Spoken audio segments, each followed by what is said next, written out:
যুবক ভাইয়া, নারীর ফাঁদে পড়বেন না, নারীর পিছনে পড়বেন না, অনর্থক কোন মেয়ের প্রেমে পড়বেন না। আল্লাহ তাআলাই হালাল ভাবে একজন উত্তম স্ত্রী আল্লাহ মিলায় দেবে ইনশাআল্লাহ।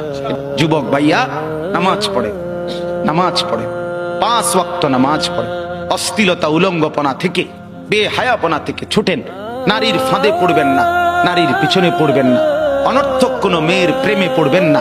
আল্লাহ বলে, বান্দা আমি কিন্তু গুনাহ লম্বা হইলে, নাফরমানি লম্বা হইলে, আমার অবাধ্যতা লম্বা হইলে, মনের চাহিদা মতো খামখেয়ালি করিলে আমি কিন্তু গোমরা করে দেই, আমি মোহর মেরে দেই, চোখে পর্দা ফেলে দেই, আর হেদায়েত দিবার কেউ থাকে না। আফালা তাযাক্কারুন, আমার বান্দা উপদেশ কি নিবা না? উপদেশ গ্রহণ করবা না? তবুও তো বলেন আল্লাহকে, আল্লাহ আমরা উপদেশ নিলাম, আমরা আপনার নাফরমানি করব না, আপনার রাসূলের অবাধ্যতা করব না।